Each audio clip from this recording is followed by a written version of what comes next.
Hello, people. How are you? Olá, pessoal. Como vocês estão? I'm here more one time. Eu estou aqui mais uma vez. First of all, I need to say thank you a lot for everybody. Primeiro de tudo, muito obrigado a todos for watching my last videos, por terem assistido meus últimos vídeos. I'm so happy for this. Thank you a lot. Muito feliz por isso. Muito obrigado. In this video, I'm asking for my friend João. Nesse vídeo, eu vou responder ao meu amigo João. In this video, I will make in the different way. E desse vídeo, eu vou fazer de uma maneira diferente.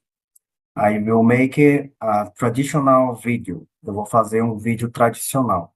In the last videos, nos últimos vídeos, always when I speak in English, sempre quando eu falo em inglês, I translate it in real time, traduz em tempo real.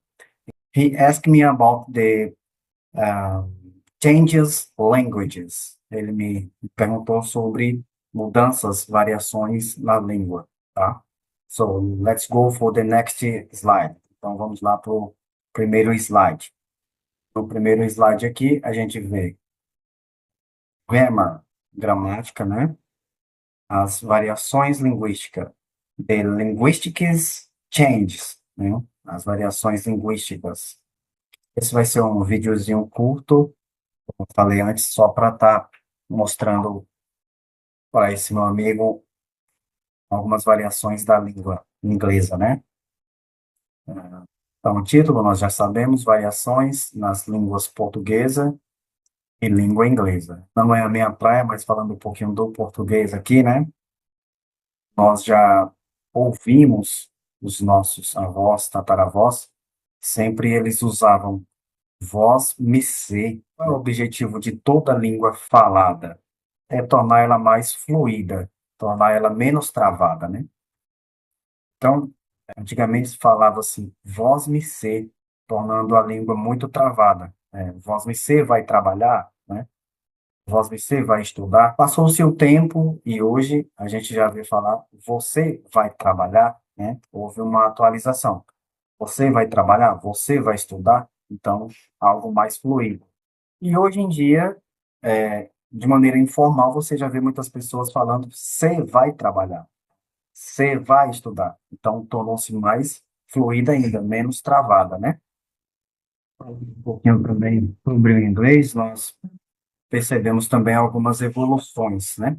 Por exemplo, você nunca vai ver no inglês falado, você nunca vai ver um falante nativo de inglês falando I do not, né? I do not.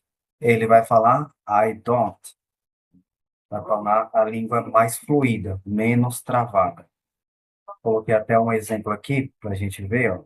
O falante de inglês, ele vai falar I don't eat rice. Eu não como arroz.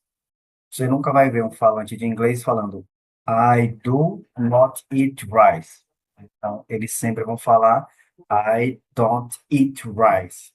Eu não como arroz, ok?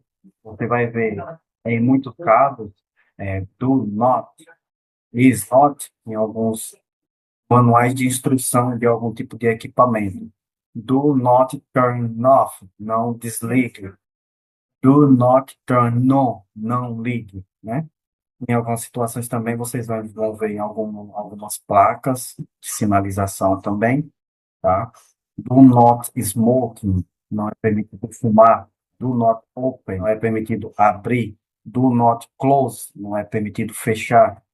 Porém, da maneira mais fluida, o falante nativo ele não vai falar assim. Ele vai falar he isn't. E o meu significado só é o mesmo. Ele não. Ou então, você não vai também ouvir falar she is not. Você vai ouvir falar she's not. Tá? Tem uma variação aqui, você pode falar he isn't ou she's not. Que as duas formas estão corretas. São contraídas, mas estão corretas. Aí tem aqui também um exemplo embaixo, ok? Geralmente você vai ver o que vou falando He isn't here.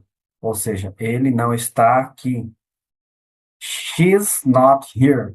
Ela não está aqui. Você nunca vai ouvir ela falando she is not here. Ela não está aqui. Ou he is not here. Ele não está aqui. Você vai sempre ouvir he isn't here. Ou she's not here. Aqui também outro exemplo com o uso do it. Usa-se o it para falar de coisas e animais. Quando você está se referindo a coisas e animais, você usa o it, que tem o mesmo significado de she e he, ele ou ela. Porém, falando de coisas e animais. Vamos supor que você vai estar falando de um animal, um cachorro ou alguma coisa. Aí você vai falar ele ou ela, o animal, uma coisa, it isn't here. Você não vai falar it is not here ou it is not there.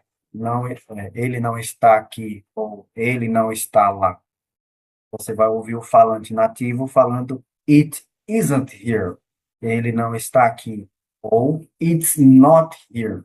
Ele não está aqui. Outro exemplo que eu coloquei aqui é o uso do can. É um modal verb. É um verbo modal. Existem vários outros verbos e auxiliares, mas como esse é o mais usado, para o vídeo não ficar muito longo, eu coloquei como exemplo aqui o can, ok? Você não vai ouvir também o falante nativo falar I cannot. Ele vai falar I can't, que seria eu não posso, tá? Um exemplo aqui. I can't sleep. Eu não posso dormir. Você nunca vai ouvir I cannot sleep. Você nunca vai ouvir numa conversação no dia a dia I cannot sleep. Vai falar I can't sleep. Eu não posso dormir. Existem outras variantes, mas eu usei o can por ser mais usado. Então, mais fácil para a gente assimilar. Mas você também pode usar de forma contraída o will, have, o could, o should, tá? Em outros exemplos, né? O will para falar do futuro, o have, o verbo ter, o could, a forma passada do can, ou should, para você falar que deveria fazer alguma coisa, tá? E nós temos mais um exemplo. Tudo isso aqui é para falar eu vou. Por exemplo, I am going to é o mesmo que eu vou, mas o nativo ele vai falar I'm gonna, e tem o mesmo significado. I am going to é muito usado, porém ele é um pouco mais formal.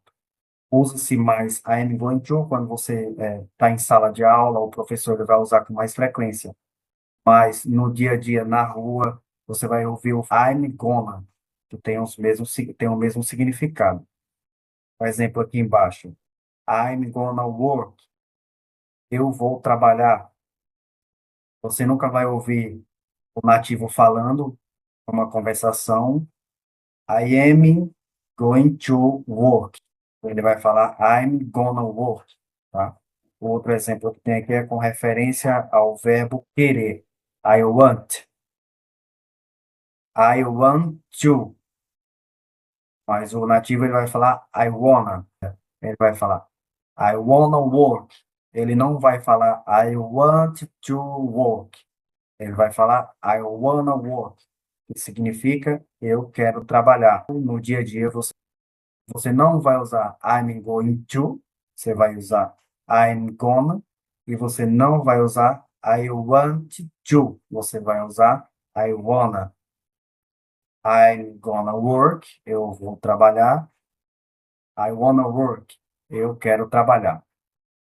Ok?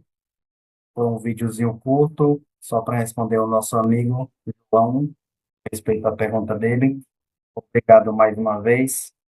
See you later. See you soon. Thank you a lot for watching my video.